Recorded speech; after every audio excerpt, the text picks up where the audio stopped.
It is 6:01 on your Tuesday morning, and check out this video from our Sky 11 drone flying very low over the Ohio River to give you a new view of all the ice that's formed inside the river. It's really crazy to see. We've been talking about this for pretty much the last couple of weeks because you just don't see it get this cold for this long and that be the result here in Kentucky. And it is a unique kind of sight. If you haven't gotten down to the river to actually see it in person yet, highly suggest that you do that. But until then, we'll keep giving you all these pictures until we eventually thaw out Kentuckiana. But it's not going to happen today as we head back to class with JCPS.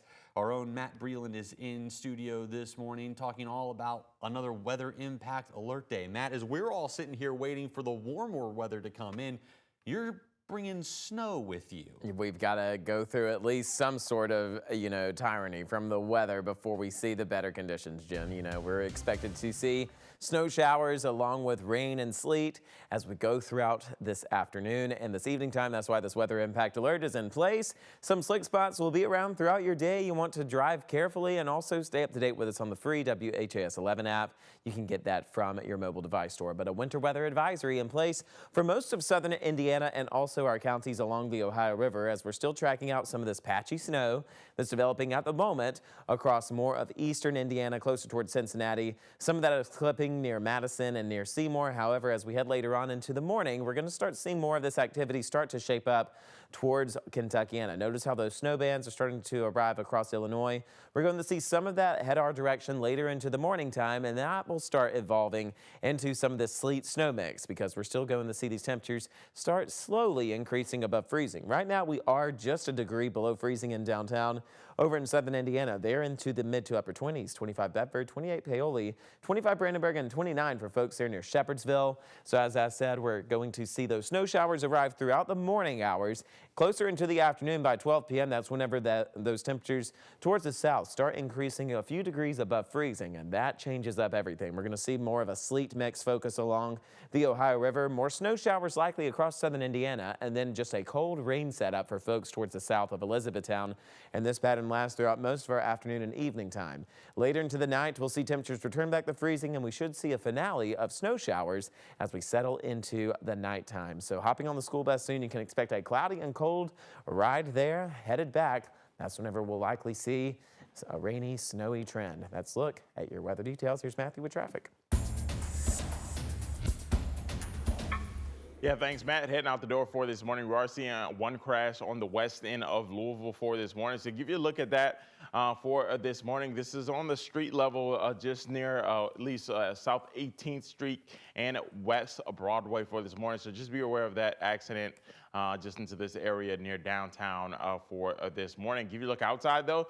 Looking pretty good. Not seeing any issues on those interstates and highways. So you should have a smooth commute to work for this morning. We'll send it back over to you, Jim. Matthew, thank you very much. We start this morning as the LMPD is looking for a suspect after someone was shot and killed last night in the Shawnee neighborhood. The LMPD says around 9:30 they were sent to the report of a shooting on the 600 block of Louis Coleman Jr. Drive. There they found a man inside a home with a gunshot wound. He was taken to University Hospital where he later died. The LMPD's homicide unit is now investigating this shooting. And this morning, we now know of a 16th person in Kentucky who died because of the winter storm 2 weekends ago. Governor Andy Beshear says the latest person to die was a 75-year-old woman from Adair County. You're looking at a map of Kentucky on your screen. The highlighted counties are where we have seen these deaths from the winter storm. Among the 16, a man here in Louisville without a home died. That was 55-year-old Richard Marshall.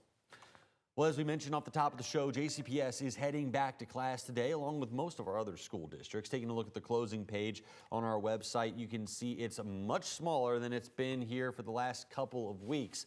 And as those kids return to school, some areas of Louisville are still seeing the snow, the ice, or maybe even both covering those sidewalks and streets. And it's causing a big problem, not only for getting around, but being able to do so safely. WHAS11's Conroy Deluche and photojournalist Jessica Farley went to the Crescent Hill neighborhood with snowy streets jammed and parents trying to get their kids to class. We're just about a block over from Field Elementary, and as you can see, some of the sidewalk is clear, some of it's not. But parents we spoke with said the real issue is the sludge in the streets. I was surprised that this was not cleared at all. Traffic was a slow struggle for some on Eastover Court, one of the back ways to get to Field Elementary in Crescent Hill. The main roads are good. The neighborhood roads are a little bit iffy. Trying to walk students to school on sidewalks was another issue. I think the bigger thing is trying to keep my 6-year-old from getting snow in her boots, because then she has to wear it all day. The city of Louisville handles streets, not sidewalks. I just let people know at our business association meeting that it's the property owner's responsibility to shovel their sidewalks and parking lots. Kara Shelton at Margaret's Fine Consignment says sludgy and snowy sidewalks create another business barrier in slow winter months. It's getting better, but previously it has been a little troublesome. While some parking spots are blocked along Frankfort Avenue, the main road is clear, but the sludge and snow will stick around until the temperature rises above freezing consistently long enough. I'm just ready for spring to get here. And ready to see the curbs and sidewalks once again. In Louisville, Conrad DeLuche, WHAS11 on your side. The JCPS announced that they will be returning to normal hours today in schools across the district. This will be the first full day of school in more than 1 week. Sorry, do you swear or affirm that the testimony you're about to give is the truth, the whole truth, and nothing but the truth, so help you God? I do.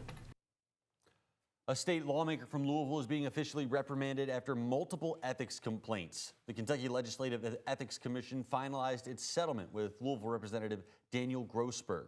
Grossberg was facing multiple allegations of inappropriate conduct, and yesterday he voluntarily gave up his right to a hearing and accepted a settlement after the commission found sufficient evidence for ethics violations tied to 2 of the charges. That plea deal includes a public reprimand and 2 $1,000 fines. All of the remaining allegations were then dismissed. In a statement following that settlement, the Kentucky Democratic Party calling on Grossberg to resign from his seat in the Kentucky House of Representatives, saying, quote, "The General Assembly should pass SB 143 to add sexual harassment to the ethics code, and Republican leadership should remove him from his committee assignments instead of continuing to enable his behavior," end quote. Well, this morning, the Jefferson County Sheriff and Clerk's Office are warning you about a fake temporary tag scheme that are being sold here on Facebook in Jefferson County. These vehicles with fake tags are typically uninsured, and if you crash into one of these cars, then it could put you in a pretty rough financial spot. Look here, the fake tag is actually the one on the left in this picture. The one on the right is a real temporary tag.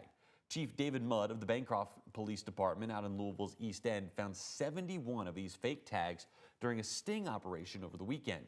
Mudd says 2 people were arrested for selling the false tags in a Facebook group called Bag Lady.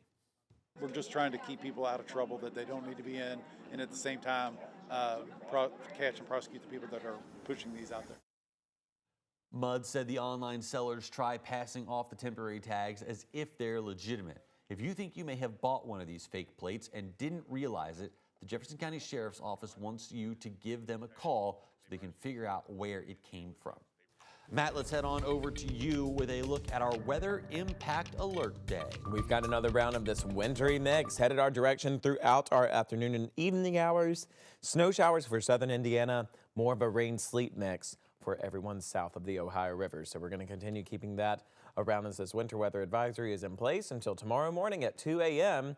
Check out satellite and radar. Still seeing some of those snow showers right now, but also more on the way. Those details coming up in a few short minutes.